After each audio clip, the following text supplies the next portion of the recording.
Olá, muito boa tarde para você que nos assiste. O Consulta ao Doutor já está no ar hoje para falar sobre o transtorno borderline. Você já ouviu falar? Sabe do que se trata?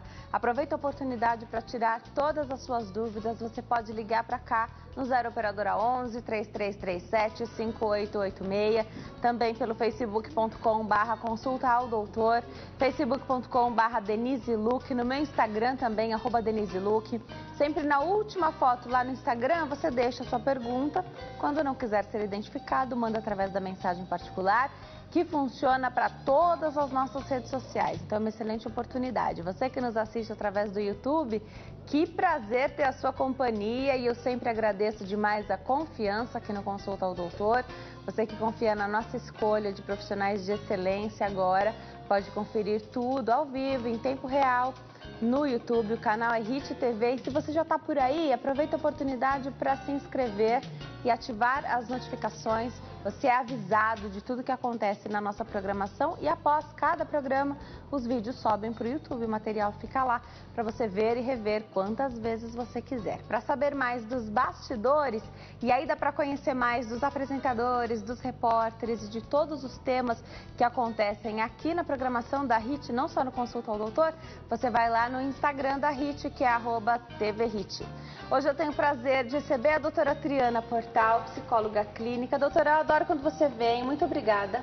Obrigada a você mais uma vez pelo convite. É sempre um prazer estar aqui nesse espaço que permite que a gente fale de forma bastante completa sobre os assuntos e, enfim, vamos começar o programa.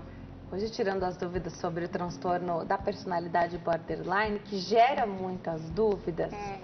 E aí, vou aproveitar essa oportunidade, vou pedir para o pessoal colocar no ponto o material que a nossa repórter Jéssica Nunes deixou aqui para o Consulta ao Doutor de hoje. Ela foi às ruas saber um pouquinho mais da parte psicológica das pessoas, como elas se sentem, e as respostas são muito interessantes. A gente vai acompanhar juntas, né? Sim. Vamos lá. Você se considera uma pessoa instável emocionalmente? A mesma hora que tá bem, tá mal, fica irritado, chateado, facilmente? Eu sou nervoso demais. Eu acho que não só eu, como a maioria das pessoas. Como que você pode dizer assim, eu tenho um humor, né, estabilizado, bem, se amanhã vence a conta da luz, depois vence o cheque especial, depois vence o cartão de crédito, depois tem que fazer compra, pagar isso, pagar aquilo? Eu procuro ser estável. Tem horas que eu passo de um humor muito bom para um humor mal, não tem um padrão. O dia a dia me faz dessa maneira, né? A correria. Principalmente eu que estou passando para a vida adulta agora, tenho muita responsabilidade para fazer, muita coisa sobre estudar, eu não sei que faculdade fazer. Vejo alguma coisa que me incomoda ou alguma coisa que, sei lá, sai do meu controle, eu perco assim um pouco a estribeira. Sempre tem alguém que alterna bastante o humor. É difícil, mas temos que respeitar, né? Para viver bem com a pessoa. Como que você tenta lidar com esse humor instável? Medicamento. Eu atualmente estou tomando 4 medicamentos para ver se eu permaneço estável e não estou conseguindo. Né? A irritabilidade, o medo é constante. Fazendo terapia e eu tento, usar isso a meu favor, anotar, planejar para que as coisas voltem a andar como eu tinha programado. Passeio com meu cachorro, bicicleta, comida, né? Cada um age de uma forma, mas eu acho que procurar modos que te distraiam, né? Leitura, no meu caso, que ajuda bastante. Eu tento sempre ser o mais positivo possível. Eu tento ser alegre, fazer piada de tudo, esse tipo de coisa. Adorei as respostas. A gente tem um material grande aqui para interpretar, né, e conversar. Então, vamos lá, do que a gente vai falar aqui hoje, que é o transtorno borderline. Muitas, e a maioria das pessoas colocaram aí, situações do dia a dia, o estresse, a correria, contas para pagar. Sim. Isso afeta o comportamento das pessoas? Sim, sem dúvida. E o que me chama a atenção e que eu fico muito feliz é que as pessoas cada vez mais se conhecem, elas procuram entender o que se passa com elas, né? Não era assim em outros tempos. Então, hoje as pessoas tentam entender, poxa, eu estou me sentindo dessa maneira, o que eu posso fazer para melhorar? Né? As pessoas já não têm mais aquele tabu em falar, eu uso medicação, eu faço terapia, eu busco formas alternativas de poder organizar todos esses estressores que a gente tem no dia a dia. Então, isso assim, achei muito importante, muito legal. E assim, para a gente começar a falar de transtorno, todo mundo tem problema. Todo mundo tem um traço, né, um temperamento, um jeito de ser e aparece algum extremo. Então, todo mundo tem algum extremo, né? Então, uma pessoa é mais irritada, outra pessoa é mais tendência mais melancólica, uma outra pessoa é agitada, ansiosa, enfim. Mas a pessoa pode ter vamos dizer, essa dificuldade, esse traço, porém ela funciona bem em sociedade, em quase todas as esferas. Então, isso é algo que ela precisa trabalhar, que ela precisa melhorar, que ela pode amenizar com exercícios, com yoga, com terapia, seja com o que ela escolhe. Mas algumas pessoas, quando a gente fala de transtorno de personalidade, a gente está falando de pessoas que ela tem uma forma desadaptada, uma forma muito diferente de funcionar no mundo em relação aos demais. Né? Então, todas as esferas estão fora de lugar.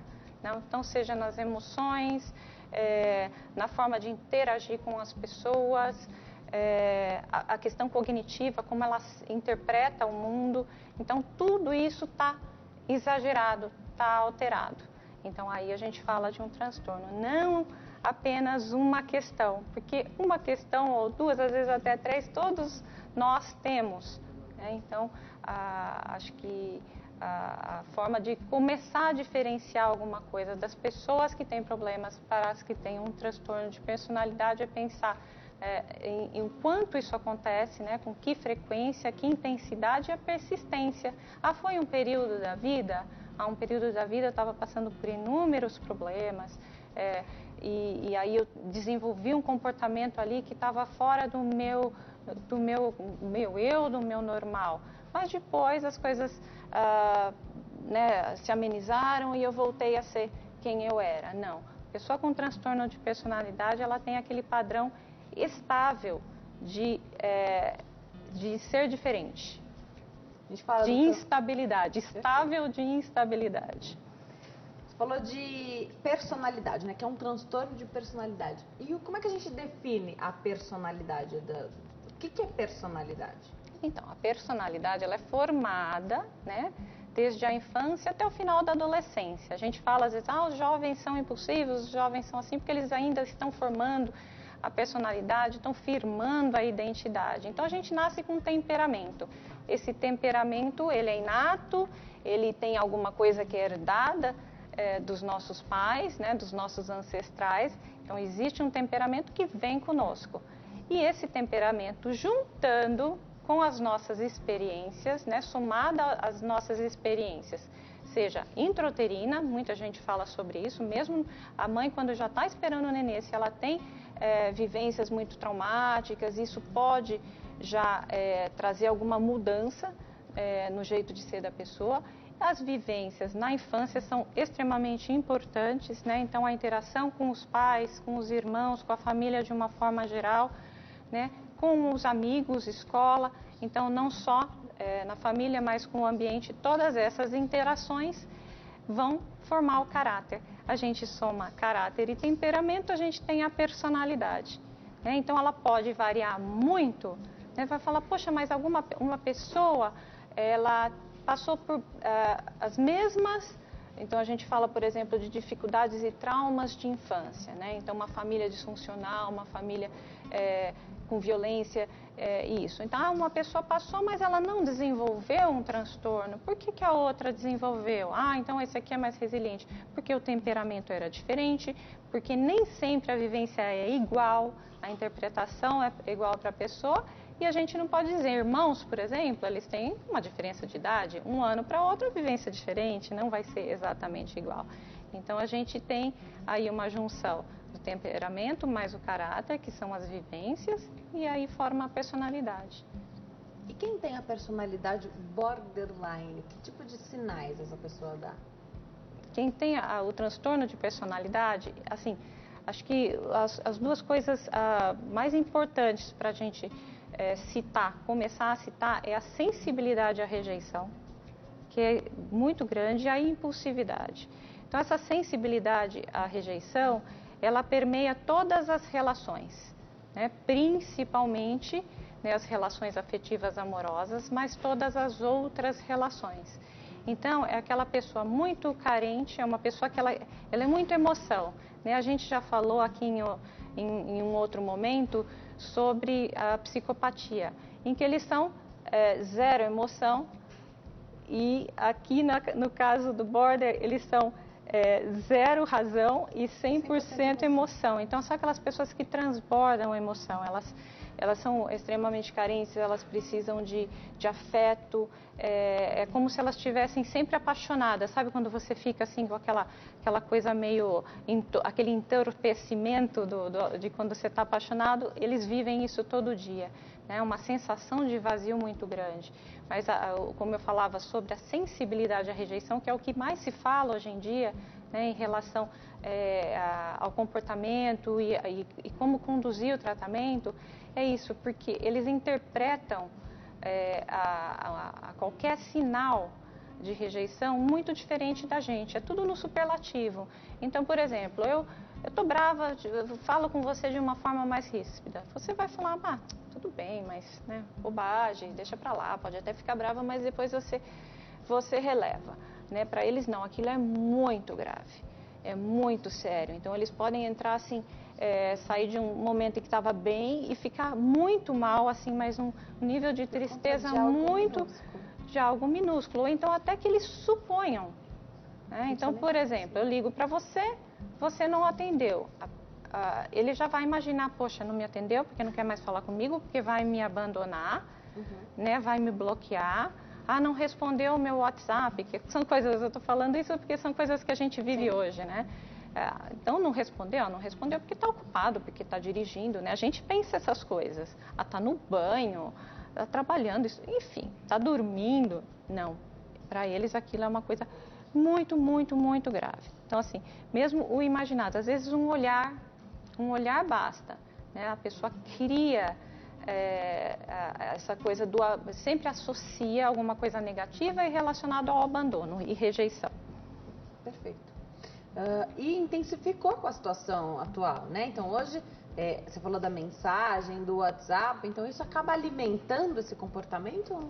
Não é algo a ser alimentado? Porque hoje, até pessoas, que você falou que algumas podem ter um traço ou outro e não significam que tenham um diagnóstico borderline, mas essa pressa, será que isso, os tempos de hoje, modernos, né, em que você demora 5 minutos para responder, a pessoa está online, não te respondeu, e mesmo uma pessoa que não tem borderline pode ficar chateada, né? Você acha que isso alimenta essa situação? Alimenta, sem dúvida. Os tempos modernos trazem consigo, né, bastante patogênico, deixa a gente sempre muito alterado, né? Então é o que as pessoas falam, excesso de contas para pagar, o tempo que nunca dá, a gente está sempre correndo. Então aí cada um, né, se é uma pessoa com tendência mais ansiosa, essa ansiedade vai se exacerbar, se é uma pessoa vai acumulando estresse, então isso é ruim para todo mundo.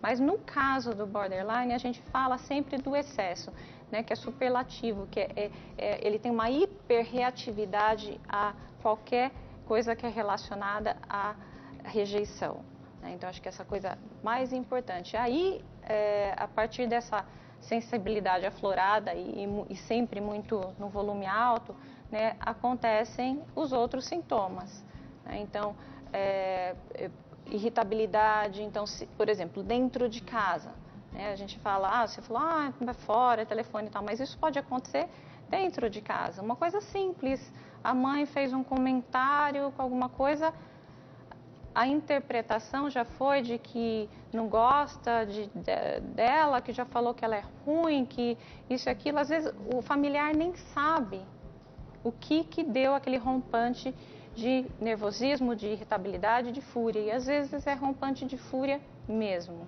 né? Então a família está sempre pisando em ovos, aquela pessoa que você tem que tomar cuidado para falar, eu preciso falar alguma coisa, mas como que eu vou falar com essa pessoa para não ter...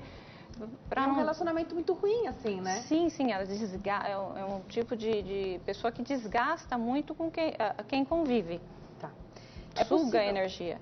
É possível ter traços e não ter o transtorno borderline? Sim, sim, sem dúvida. Eu acho que alguns traços até são bons. O border, ele é amoroso, afetivo, tende a ser uma pessoa assim que se doa, né? Então, num primeiro momento, são pessoas muito bacanas assim de você fazer amizade, né? Superficial. Quando a coisa é rasa, ainda vai muito bem. Aí, quando começa a se aprofundar, que você percebe a instabilidade, né, e a inabilidade da pessoa de estar dentro de uma relação, né, seja ela de amizade, familiar e principalmente afetiva. Ela se doa tudo isso que ela quer de volta? Ela espera, então, ela espera das pessoas mais do que deve se esperar, né, e ela quer toda a atenção. Então, por exemplo, faz amizade com uma pessoa. Então vamos combinar no fim de semana. A pessoa daí ela é muito grudenta. Então essa pessoa quer todo final de semana estar junto, quer que telefone todas as horas. Faltou qualquer esboço de atenção já gera ciúme, é uma pessoa possessiva. Então assim, essa amiga vai ter uma outra amiga. Se o border vê que as duas amigas, a outra amiga saiu com a amiga dela, já é motivo para não chamou, então tem até essa coisa um pouco paranoica, principalmente em períodos de estresse, o border fica um pouco paranoico, então acha que estão fazendo complô, que estão falando mal, né, que estão excluindo, e às vezes nada, na verdade o dia a dia normal das pessoas, né? Tá. Tem gatilho? Para essas Gatilho. situações acontecerem? Sim, esses gatilhos, assim, no dia a dia de coisas simples que às vezes a gente não percebe, para eles fica evidente porque eles têm o cognitivo também é disfuncional, então ele vê a coisa de uma forma diferente. Mas quando você me diz de gatilho, eu acho que existe um gatilho para a expressão do transtorno, né, mais ou menos na adolescência. Tá. No final da adolescência, começo da vida adulta, que é quando fica claro, né, começa a ficar claro o transtorno, geralmente isso aparece, né, toda essa perturbação aparece depois da primeira desilusão amorosa. Então, terminou com um namorado, não foi correspondida de um menino que se apaixonou, aí aparece, geralmente, o gatilho para o início, assim, vamos dizer, Final da adolescência, começo, então, dessa vida adulta, é isso? Sim. Essa troca, essa fase que já é conturbada normalmente, né? Vou deixar uma pergunta enquanto eu me preparo, vou chegar lá para dar um recado pro pessoal que está em casa. Você falou dessa fase que é super difícil e os pais ficam preocupados, então você falou... Pelo que deu a entender, crianças são mais difíceis de apresentar rapidamente esse comportamento. Como é que os pais podem se preparar e dar toda essa oportunidade de acolhimento ou terapia, de repente, né? Colocar o adolescente para fazer essa terapia. Hoje, muito mais abertos, a gente viu até né, as pessoas falando ali que foram entrevistadas. Eu acho isso fundamental, todo mundo devia fazer terapia.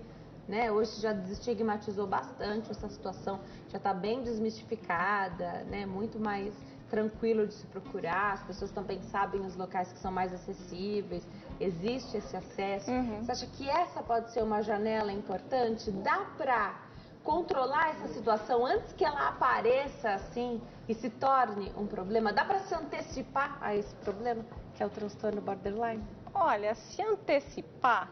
Eu não diria, porque a adolescência é um período conturbado, né? Então, muitos dos sintomas que a gente vê no transtorno borderline já existe no jovem normal, né? Então, a autoestima, né? A identidade que ainda não está firmada, acessos de irritabilidade, de mau humor, né? A questão até dos hormônios. Então, os pais ficam, às vezes, confusos se trata apenas de uma evolução normal, né, da adolescência ou algo além. É lógico que a expressão, a intensidade de como isso acontece faz com que muitas vezes os pais busquem ajuda, né? Ou O que não pode é os pais ficarem muito cansados, exaustos emocionalmente e simplesmente se omitirem, né? Não dá atenção para isso, né? Quando a gente tem um comportamento que foge do esperado, a gente precisa observar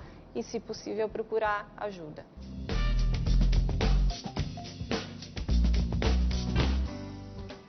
Nós estamos de volta. Hoje o Consulta ao Doutor fala sobre o transtorno borderline. Quem tira as nossas dúvidas é a doutora Triana Portal. Ela é psicóloga clínica, explica tudo para nós. Vamos lá. A gente falou de borderline e é tão difícil. Eu quero saber se também é difícil diagnosticar o problema. Por quê? A família fica naquela dúvida. Não sabe se popularmente, a gente costuma dizer, tá mal-humorado. Não sabe que mau humor e o bom humor existem, eles podem ter uma oscilação durante o dia, mas não é isso borderline, né? Erroneamente, você acha que a gente acaba confundindo o leigo mesmo, dentro de casa. Não fala hoje que ele está mal-humorado. Na verdade, a pessoa tem um transtorno, não é que ela é mal-humorada simplesmente, ou está mal-humorada simplesmente. Fala um pouquinho sobre como é que a família enxerga isso e se é difícil da família ver que realmente é um problema, não é que é simplesmente uma característica da pessoa. Então, para a família é difícil, o relacionamento é sempre conflituoso, difícil, mas como eu disse, às vezes, como isso aparece na adolescência, né, no começo da vida adulta, é muito confundido com a rebeldia da adolescência. Então, a gente tem que estar atento qual a intensidade disso, né? Qual é o grau. Então, por exemplo, um adolescente que fica muito nervoso, bravo e bate a porta, é falta de educação, mas se ele quebra tudo que tem dentro de casa, né, aí você tem que fazer alguma coisa, né? É diferente, né? Então, a intensidade. Então, uma menina que brigou com o namorado, vai chorar 2, 3 dias, vai ficar vendo foto, mas se ela terminou com o namorado e começa a perseguir o namorado, começa a fazer coisas assim insanas, deixa de estudar para ir atrás, aí nos chama atenção, né? Então, mas a família ainda não fica tão claro para a família quanto para um parceiro, né? Muitos diagnósticos, muitas procuras, às vezes, pelo tratamento vem do parceiro, porque para essa pessoa fica mais visível a questão do controle, da falta de identidade, porque essa pessoa não tem nada em si, vamos dizer, é como se fosse uma personalidade que não se formou, né, que ficou sempre criança lá, que esses traumas da infância, eu digo isso, tá, é uma causa multifatorial, como a maioria dos transtornos psiquiátricos, mas assim, principalmente nos últimos estudos, se fala que é muito forte a influência dessa relação com os pais na infância e ter uma família disfuncional. O que é uma família disfuncional? A gente pode dizer várias coisas, né? Alcoolismo na família, violência, quando uma mãe que também tem o transtorno e não consegue dar afeto, então aqueles pais controladores, que dão um monte de regras, mas eles não dão afeto, continência. Então, essa pessoa cria solta, ela tem uma personalidade fluida, ela precisa do outro para dar, vamos dizer, uma base para ela. Então, eu preciso me projetar no outro, então eu encontro no outro aquilo que eu não tenho, né? A gente normalmente busca isso para se complementar, mas no caso do border é para ser alguém, né? Então, tanto que a gente vê, e isso fica muito claro, aquelas pessoas que assumem o jeito dos outros. Então, começa a andar com uma amiga carioca, vai começar a falar com sotaque carioca. Até isso? Então, nunca gostou... Pega emprestado essa característica. Nunca gostou de música sertaneja, vai começar a gostar. Vai começar a se vestir meio parecido.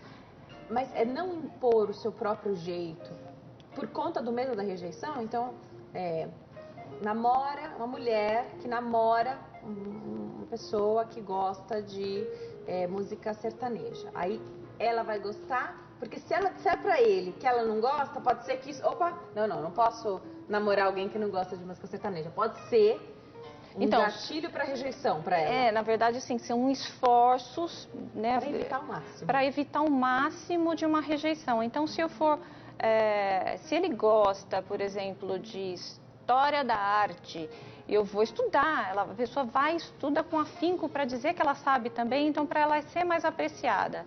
Então a pessoa faz de tudo. E você vê mesmo também nos relacionamentos, até mais do que nas amizades, né, aquela mulher que se transforma. Eu digo mulher, tá? Pela incidência, né? Acontece mais em mulher. Então pode acontecer com homem também, mas, enfim, aquela mulher que ela muda a personalidade dela. Então ela era uma pessoa que andava, se vestia com roupas clássicas, de repente ela está andando de jeans e camiseta porque é assim que a outra pessoa gosta. O namorado, o parceiro gosta de mulher morena, ela é loira, ela vai tingir o cabelo, né? E, enfim, ela vai procurar fazer de tudo para que a pessoa goste dela, né? Para evitar essa rejeição. E muitas vezes é isso que promove a rejeição, porque a pessoa começa a sufocar o outro, né? E o outro percebe essa instabilidade, essa falta de coerência nas coisas e acaba não levando, não sustentando, não conseguindo ficar nessa relação, né? Apesar dessas características aparecerem lá pela adolescência, já com uma idade, né, um pouquinho maior, a pessoa já nasce programada para que isso aconteça? Porque existe um período de formação dessa personalidade. Existe uma falha aí nesse processo? Então, uma falha na formação dessa personalidade, do caráter, na verdade. O temperamento já vem. Esse temperamento, ele já pode vir um pouco, assim, vamos dizer, preparado, predisposto a desenvolver alguma coisa por questões genéticas, né? Por herdar alguma coisa da família. Então, ele já pode vir um pouco mais, assim, sabe, sensível.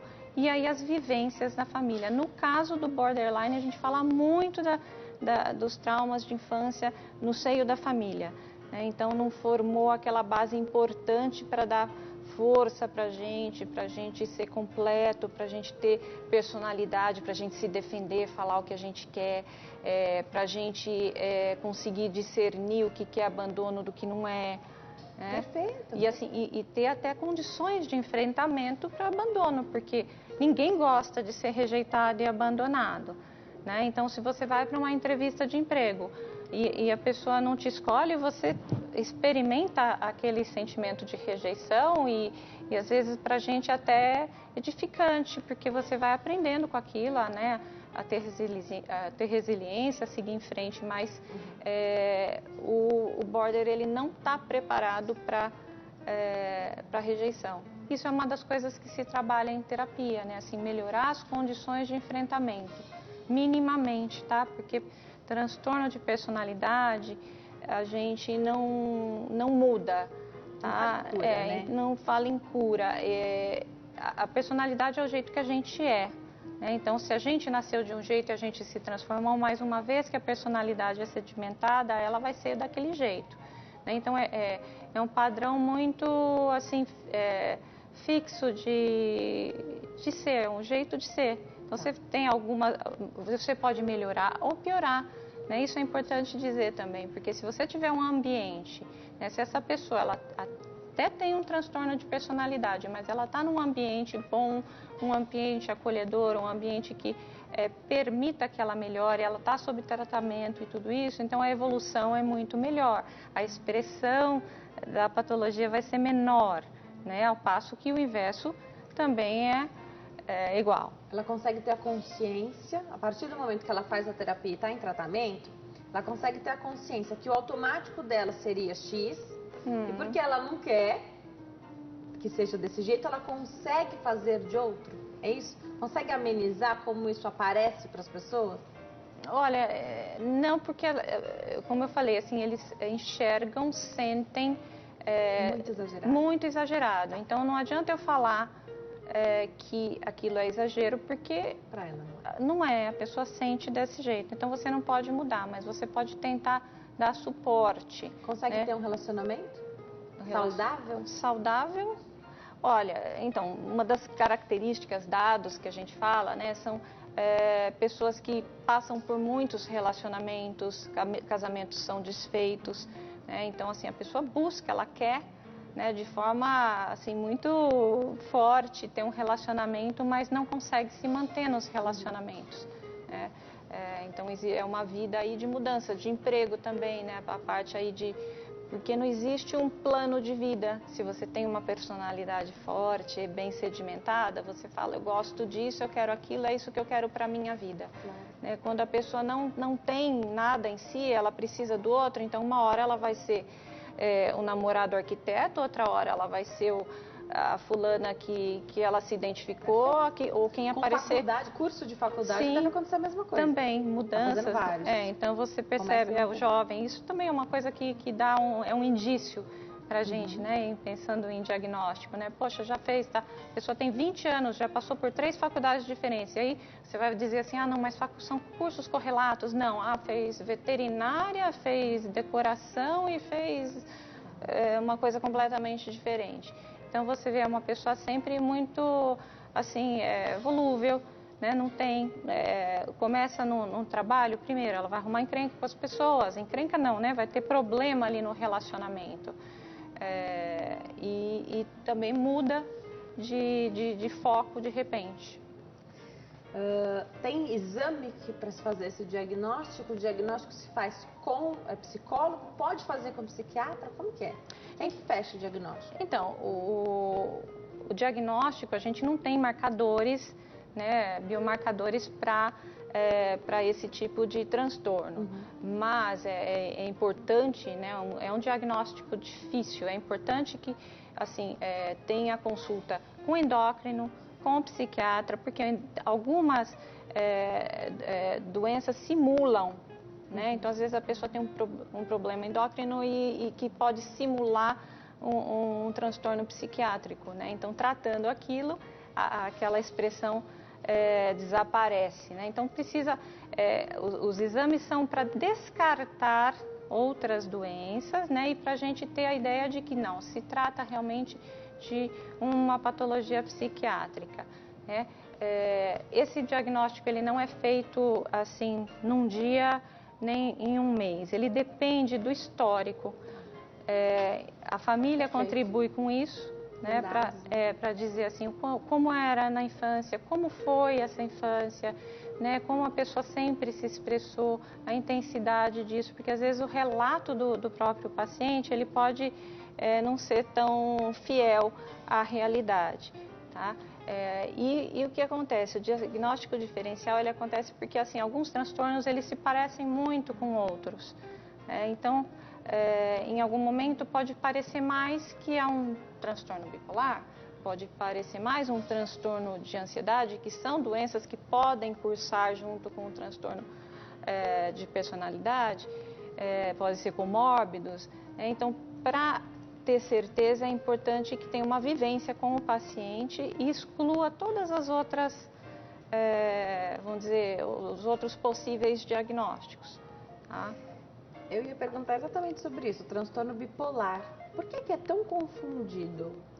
Porque transtorno borderline com o bipolar? Então, o transtorno bipolar é um transtorno de humor, né? Então tem uma desregulação cerebral, ele tende a evoluir assim, não tem um bom prognóstico se ele não for bem tratado, mas as características são parecidas, que são essas alterações de humor, só que elas são diferentes. A alteração de humor num transtorno de personalidade assim, é rapidinho, assim, e daqui a pouco mudou. Então, por exemplo, tá chorando, né, falando aí dos términos de namoro, terminou com o namorado, tá lá chorando, tal, mas se aparecer um outro, né, se chegar uma amiga e falar, pô, olha, tenho lá um colega meu que quer te conhecer, que gostou muito de você, te achou linda, vamos lá, esquece do outro, né?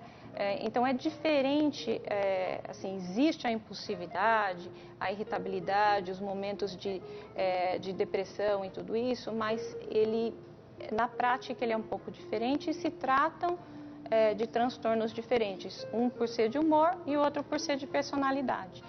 O de personalidade é mais, como eu disse, é como a pessoa a constituição dela, mais do que uma desregulação no cérebro de neurotransmissores e coisas assim. Deixa eu fazer a pergunta da telespectadora. Eu não vou falar o nome dela, que ela mandou por mensagem particular. Ela disse que está assistindo ao programa. Quer saber se o transtorno borderline pode ser diagnosticado em crianças e se esse transtorno pode gerar agressividade. Não, em crianças não. A gente pode observar em algumas crianças alguns comportamentos que dão assim, né, para um profissional, para alguém que está acostumado, junto com a expressão da criança, né, do comportamento da criança e com o que a criança vive, a gente pode imaginar, isso pode vir a ser um transtorno no futuro, mas não se faz diagnóstico de transtorno de personalidade antes dos 20 anos, mais ou menos. Dá para ir trabalhando essa personalidade, né? Dá para ir moldando isso antes do problema acontecer. Então, nessa fase da primeira infância, uma criança, você pode ir alimentando isso de forma positiva. Sim, que na verdade... o temperamento, que já nasce Sim. Né, inclinado a ser de um jeito ou de outro.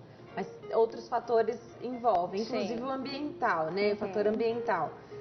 Então, dá para trabalhar positivamente nisso.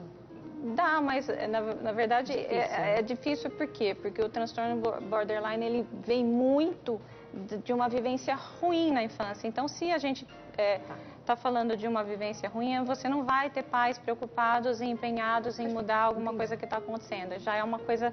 Pais ausentes. Já a gente fala sobre uma situação de trauma que pode acontecer na infância, que é super difícil, que é a morte de um dos dois ou dos dois, pai e mãe. Separações, às vezes não é uma violência direta à criança, muitas vezes tá? E existe um índice maior quando a violência é direta para a criança, seja uma violência física ou uma violência sexual.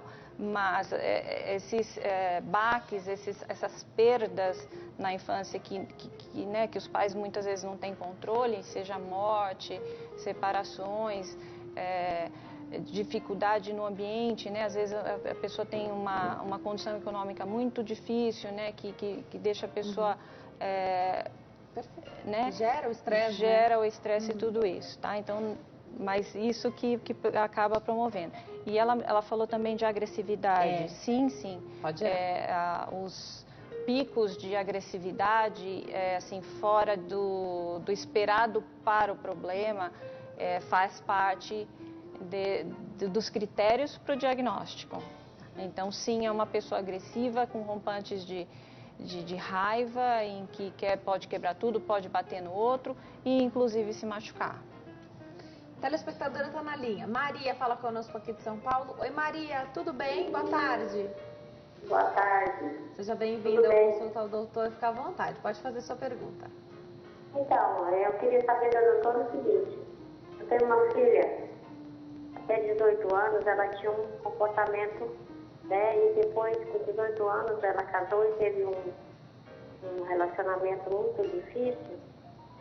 E aí ela mudou muito de humor. Ela se tornou uma pessoa assim, não aceita nada que a gente fala, sempre ela está com a razão. Se eu concordar, eu sendo mãe, se eu concordar com tudo que ela fala, aí o relacionamento continua muito bem. Mas se eu for contra, aí ela já muda completamente de comportamento. E a ação dela muda completamente. Então, eu queria saber se isso pode se considerar um transtorno, né, borderline. Obrigada, Maria, pela sua pergunta. A doutora Maria fala aqui da filha dela, que até os 18 anos estava tudo bem. Aos 18 anos ela se casou, o relacionamento dela era muito difícil, ela mudou demais. Se a mãe concorda com tudo que ela fala, tá ótimo. Discordou, problemaço. Bom, primeiramente, obrigada, Maria, pela sua participação. E eu posso pensar em duas coisas aí, né? Quando você tem um relacionamento muito traumático com alguém, né? Se você é uma pessoa que funciona bem na sociedade, que é uma pessoa equilibrada, mas você passa por um estresse muito grande, né? Um sofrimento muito grande, você pode sim alterar o seu jeito, mudar o seu jeito de ser e ficar com um estresse pós-traumático, assim. Então, achando que todas as pessoas são más, que todos os relacionamentos vão ser ruins como foram aquele. Né? Então, às vezes, a pessoa fica muito sensibilizada, tá? Mas é uma pessoa que passou por uma situação ruim. Ou esse relacionamento pode não ter dado certo porque ela tem uma personalidade difícil ou talvez um transtorno, né? Mas eu digo assim, a gente pode falar aqui de indícios, né? A gente não pode afirmar que seja o caso, mas o que ela fala de, assim, a família, quando a gente fala que é difícil conviver com o border, né? Vamos falar assim para não ter que falar o nome inteiro do transtorno, é isso, que para a coisa fluir bem, tem que tomar cuidado com tudo que fala, tem que sempre pisar em ovos, tem que aceitar tudo, porque se for falar uma verdade para a pessoa, ela vai ter uma reação sempre muito agressiva ou de recusa, ela sempre culpa os outros, ou ela pode falar, assim, não, realmente eu fiz isso, mas eu fiz isso porque você fez aquilo, eu fiz isso porque a culpa é do meu irmão. Então eles tendem a culpar os outros, né? Tem uma postura sempre muito egoísta, muito imediatista, né? E ninguém pode, assim, dar um conselho ou falar alguma coisa que não vai ali ao encontro do que ela acredita. Então, esse é um dado importante, né? Mas o que no papel de mãe, né? A gente, como eu falei, a gente não pode se omitir, né? Então, fica mais fácil de evitar esses atritos e conflitos quando você trata a coisa dessa maneira. Não, vamos tratar a pessoa ali do jeito que ela quer ser tratada, a gente não conversa, não se mete e aí vai ficar tudo bem. Só que você está só ali assim, você levando a coisa, empurrando com a barriga, como a gente diz, né? Não é que está ficando tudo bem, não está bem, está errado, né? Então, como mãe, a gente quer sempre trazer a pessoa para a realidade, conduzir para um caminho melhor, e é muito difícil. Então, no caso de um transtorno, só com um trabalho mesmo, em terapia, com a ajuda de profissionais, que é possível melhorar essa convivência. Eu sei que tem outros fatores envolvidos, eu não quero simplificar toda a história aqui, nem parecer muito simplista, mas quando a gente fala de crimes passionais, você falou que o borderline tem essa impulsividade, pode gerar a agressividade, a gente pode falar desse perigo aqui também? Então, assim, a gente pode pensar, mas assim, a gente tem alguns transtornos que eles guardam muita semelhança, né? Então, tem características de outro. Então, essa impulsividade, a gente pode pensar, e esse rompante de raiva, a pessoa não pensa nas consequências, né? A hora que ela está naquele surto, vamos dizer assim, ela não pensa, ela vai, quebra, machuca e às vezes pode realmente acontecer alguma coisa muito séria, né? Mas não é a intenção, não é algo planejado, é diferente do psicopata, né? Então, a gente tem que levar isso em consideração. Então, essas reações de agressividade, o que pode parecer maldade, né, da pessoa criar situações para outra e tudo isso, na verdade é uma busca desesperada de algo que ela não tem, de medo da rejeição, ou então de não aceitar, estar irresignado com uma situação em que foi rejeitado. Então, assim, né, vai perseguir o ex-namorado, vai riscar o carro dele, vai fazer alguma coisa assim que você fala, poxa, está destruindo o patrimônio, está fazendo uma maldade, será que é uma psicopatia? Mas não, talvez a gente é um momento de desespero, né? Então, a gente tem que, assim, é caso a caso, a gente fala no geral, mas, né, esses transtornos do grupo B, né, que é o histriônico, o narcisista, o antissocial, que é a psicopatia, e o border, eles são muito parecidos entre si.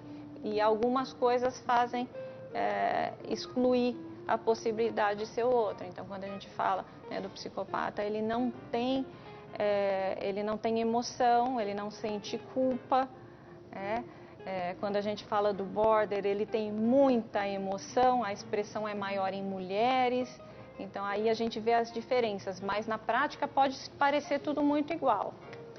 A gente vai para o intervalo. No próximo bloco, quero saber da doutora qual o cuidado que o profissional mesmo da área da saúde deve ter com esse paciente borderline. Tem outros fatores aqui para a gente falar também sobre o transtorno da personalidade borderline. No próximo bloco, a doutora Triana Portal continua esclarecendo as nossas dúvidas sobre o transtorno da personalidade borderline. Até já!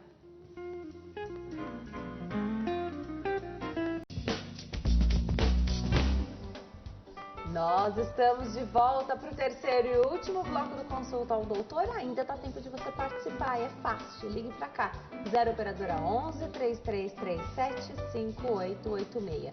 Participe também pelo facebook.com/consulta ao doutor e no facebook.com/Denise Luque. Vou ficar feliz de receber a sua visita lá no meu Instagram também, @DeniseLuque.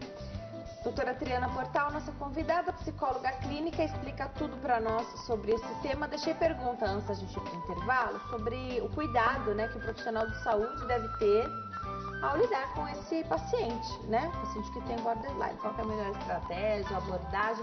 Fala um pouquinho disso pra gente, doutora. Então, o cuidado, na verdade, assim, é na interação, porque se é um profissional que não é muito experiente, ele vai começar a ter uma transferência negativa, uma contra-transferência negativa, e ele vai começar a ter um pouco de, assim, aquela mesma coisa das amizades, né? A querer repelir esse paciente, perde um pouco a paciência, né? Porque eles sugam, né? Então ele vai ter queixas constantes, ele vai precisar falar fora do horário, ele não vê os limites, né? Então ele às vezes se sente muito íntimo do profissional, acha que, sabe, que, né, pode ir lá toda hora e conversar toda hora. Se apega até com o profissional. Se apega.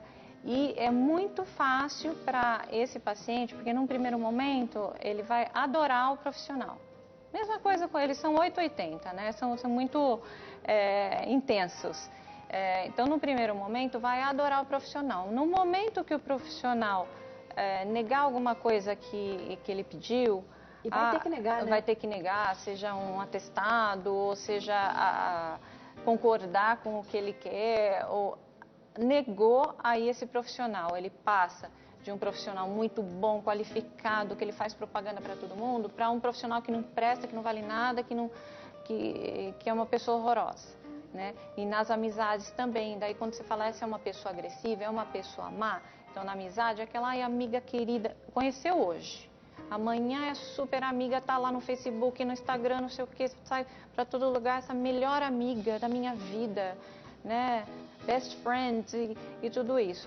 Essa amiga aprontou alguma que, às vezes nem aprontou, mas ela supõe que essa amiga fez alguma coisa ou desagradou, aí essa amiga tá danada, porque aí ela vai ter todos os esforços para desmoralizar essa pessoa ou assim para criar alguma situação e essa pessoa passa a ser muito ruim, né? Mesma coisa com as situações. Então, assim, você vai em uma festa e você fala, poxa, que festa bacana, bem organizada, legal e tal. Pro border, aquela festa foi a coisa mais sensacional da vida, né? Então, se envolve aquela coisa grandiosa, né? Se é uma coisa, algum acontecimento ruim, poxa, furou o pneu do carro. Acontece com todo mundo, que chato, né? Me atrasou tudo, mas para ele é uma catástrofe, é uma coisa assim elevada à máxima potência, né? Então tudo é muito forte. Então quando a gente fala do profissional, o profissional tem que entender esse comportamento, né? Não ficar assim, comprar essas dores, né? Entender que aquilo faz parte e que o comportamento é assim, né? E ser persistente, né?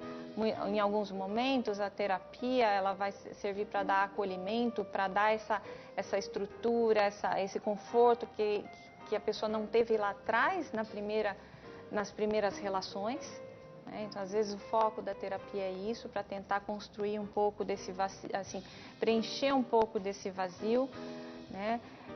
em alguns momentos e na maioria das vezes é para treinar formas mais adaptadas de conviver com as pessoas e no mundo. Então, né, assim, fazer aprender que não é assim tudo tão sério, tudo tão grave, tudo tão forte, tá? Então esse treinamento e treinar também ali a frustração, a ser um pouco mais resistente à frustração. Por quê? Só um pouquinho. A medicação é importante, ela é usada em muitos momentos, mas ela tem uma eficácia muito modesta, né? Em transtorno borderline, o tratamento assim mais eficaz é a psicoterapia. Então, se precisar, até faz o acompanhamento com o psiquiatra junto, por conta do remédio, Sim. mas no borderline, o que tem mais eficiência é a psicoterapia. Sim, a medicação ela alivia os sintomas e o sofrimento, né? Essa questão da impulsividade, da agressividade, da ansiedade, mas não ao modo de ser da pessoa. Vamos atender a telespectadora? Está na linha a Márcia, fala conosco de Goiânia, Goiás. Oi, Márcia, tudo bem? Boa tarde. Tudo bem, boa tarde. Seja bem-vinda ao Consulta ao Doutor, fica à vontade, pode fazer sua pergunta. Doutora, é que eu tenho um adolescente de 13 anos. Aí eu queria saber se é normal o comportamento, tudo que a gente manda ele fazer, ele dá birra. Quando ele não dá birra, ele fica nervoso. Aí eu queria saber se tem a ver com esse programa que a senhora está comentando aí, que eu estou assistindo. Ele é bem difícil, ultimamente é complicado para conviver com ele aqui em casa. Obrigada, Márcia, pela sua pergunta. Doutora, como é que a gente ajuda? Márcia, obrigada pela sua participação. Primeira coisa que eu vou te falar, para não se sugestionar com tudo que a gente ouve, né? Uma coisa que acontece, né? A gente começa a ouvir e fala, poxa, eu sou isso, eu tenho aquilo, meu filho tem aquilo. A gente começa a se encaixar, né? Mas como eu disse, isso é um diagnóstico muito difícil até para os profissionais mais qualificados, né? Às vezes leva 10 anos para um diagnóstico ser fechado, né? E assim, um adolescente de 13 anos é um menino, né? Primeiro, é um menino que ela disse, né? Um menino já é, assim, a prevalência em meninos no sexo masculino é bem pequena, tá? É de 3 para 1. Então, para cada 3 mulheres, um homem, um menino vai apresentar essas características. Então, isso é uma coisa já para te acalmar, tá? E uma outra coisa, 13 anos é uma fase, assim, ali, né, que da entrada da adolescência, aquela coisa que ainda é criança e está começando a sentir, né, são mudanças hormonais e não sabe se é criança ou se não é. Então, tem exigências né, de escola, de comportamento para ser mais adulto, mas ainda gosta de brincar. Então, é uma fase muito conturbada e realmente eles ficam muito chatos e muito difíceis de lidar, muito irritados, muito preguiçosos. Isso ela não mencionou, mas provavelmente o filho dela é assim, fica preguiçoso, é aquela coisa que você tem que ficar o dia inteiro, né, pedindo as coisas, deixa tudo fora do lugar, é bagunceiro, é desatento, né? Então o jovem é desatento. Então me parece mais que é uma coisa da crise da adolescência aí, a síndrome da adolescência, que também tem muitos comportamentos que depois vão se amenizando e vai ficando tudo bem. Para fazer o diagnóstico, a coisa é séria, tem critérios para fazer o diagnóstico. Então, vou pedir para a doutora falar alguns aqui, quais são esses sintomas, e precisa encaixar 5, é isso? Precisa ter 5, não é? 5 ou mais. Ou outro. 5 ou mais. O DSM-5, que é a última versão, né, da Academia Americana de Psiquiatria, que vamos dizer, uma bíblia das doenças, né, um lugar onde você tem o descritivo e você tem ali critérios para fazer um diagnóstico. Quem segue esse modelo, né, para se orientar, e é importante, viu, gente? Tem pessoas que são um pouco assim resistentes a diagnósticos porque fala que é rótulo. Ah, não preciso pôr rótulo, né? Eu preciso só ficar melhor. Mas esse tal rótulo, né, que é o diagnóstico, ele é importante para dar norte para o tratamento. Então, se você sabe o que você tem e se você tem um bom diagnóstico, né, um bom nome para o que você tem, você sabe para onde procurar tratamento, perfeito, você sabe o que fazer, então você tem uma melhor condução, porque não adianta você se sentir mal, achar que tem isso e aquilo e tratar de várias maneiras e não vai ter um bom aí um bom resultado, tá?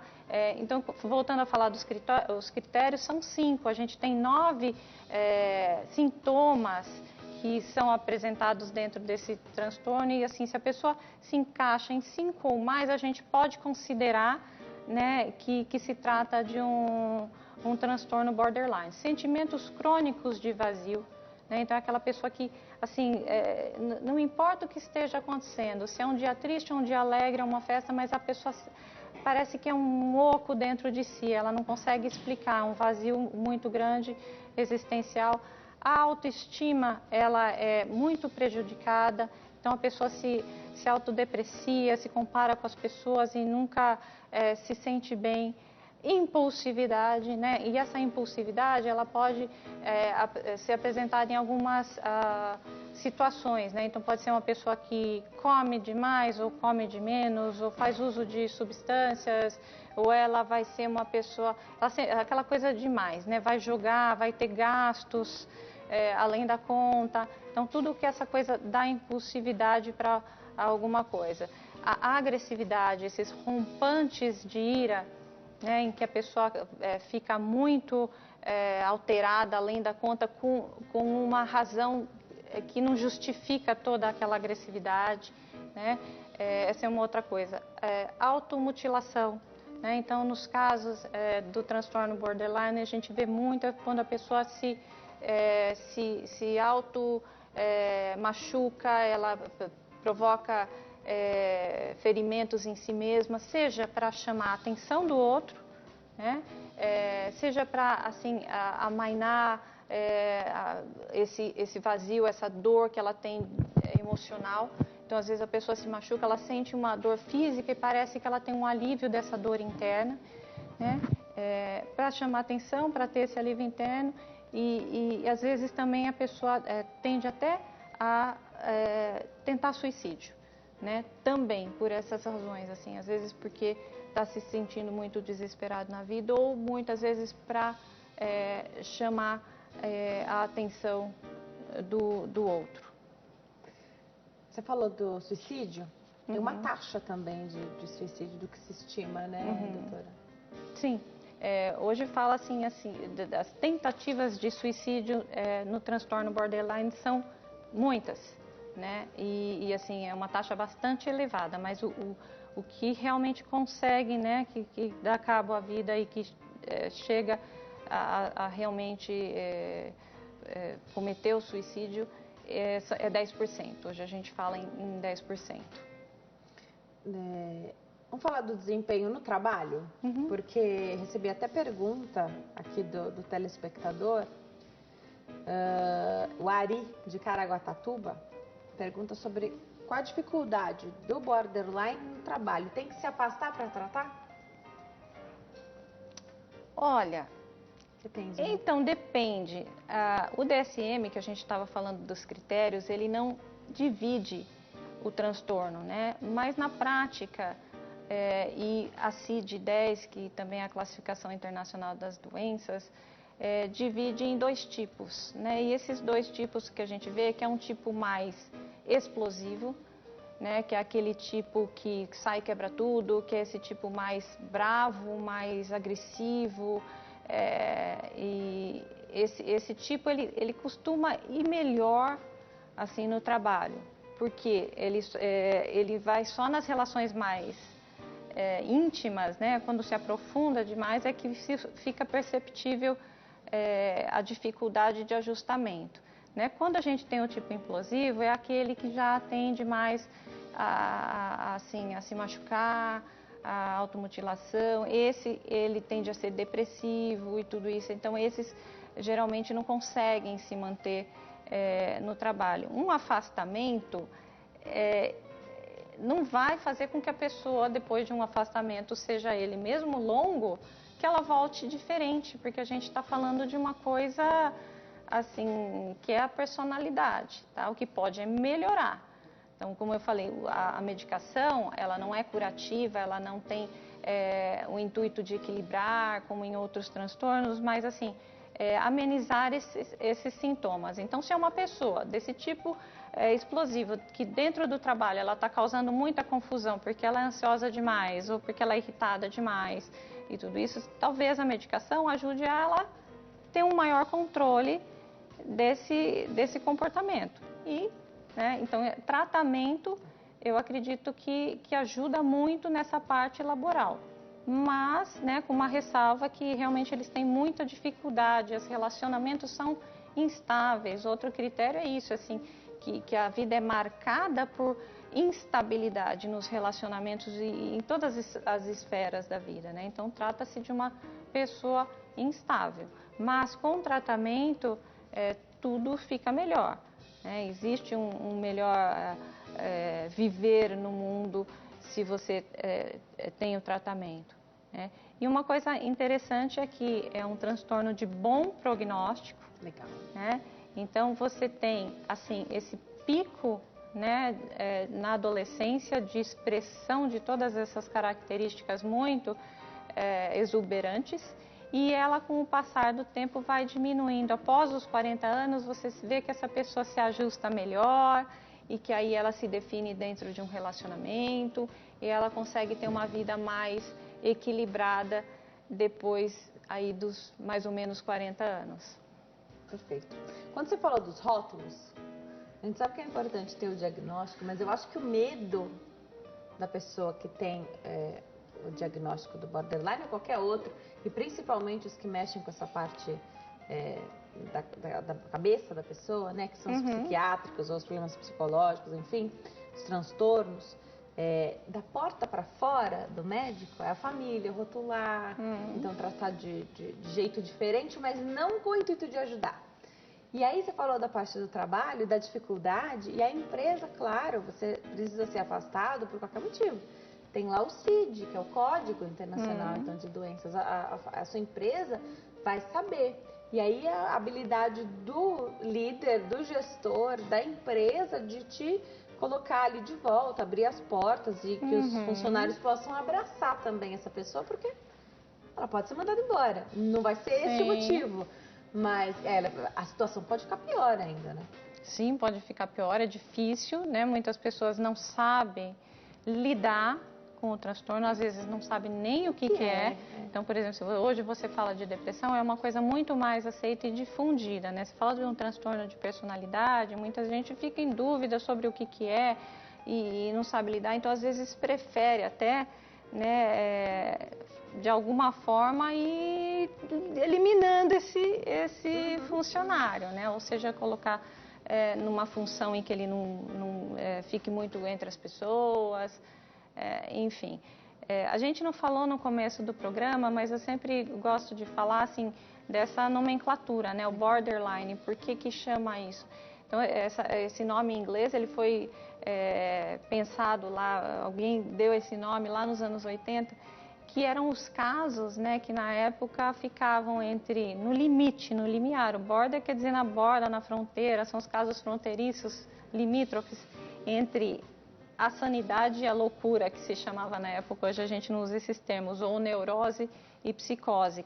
Então, ora, eles pareciam estar dentro da realidade, né, e ter, assim, os sintomas das neuroses, que é o que hoje a gente chama de transtorno de ansiedade e tudo isso, né, e ora eles pareciam até com a esquizofrenia. Então, eles ficavam ali no limite, né, andando entre um lado e outro, bem na borda. Hoje a gente tem isso tudo muito bem separado, e transtorno de personalidade tem aí o seu próprio, sua própria descrição e o seu próprio tratamento. Mas o transtorno borderline ainda fica, porque o nome não diz muita coisa pra gente, né? Porque você falar narcisista, você imagina uma pessoa que gosta muito de si, mas borderline fica aí, difícil, né? Fica aí a dúvida. A Cida de Osasco, aqui em São Paulo, te pergunta se o borderline está relacionado à esquizofrenia ou ao transtorno bipolar. Pode vir junto com esses? Olha, relacionado não está, ele parece muito, né? Tem muita semelhança nos sintomas, né? Como a gente falou, do transtorno bipolar, mas o transtorno bipolar é um transtorno de humor, ele tem aí uma outra forma de expressão e de, assim, na verdade, uma desregulação no cérebro, ele tem uma outra evolução, então, mas ele pode coexistir, né? Então, a gente pode ter, muitas vezes, 2 transtornos de personalidade diferentes na mesma pessoa, ou então ter um transtorno de personalidade mais um transtorno de humor, então pode acontecer junto. A esquizofrenia já não, pode ter alguns traços, né, e alguns momentos, né, de surtos ali de psicóticos, uma passageiro. A esquizofrenia a gente já coloca numa outra caixinha. Para encerrar, eu sei que daria para a gente falar as características do borderline em várias situações, né? O adolescente, borderline, a relação com a família, como é que é nas relações afetivas, mas eu quero eleger um aqui, porque só tem que te falar um. Como é que é a mãe borderline?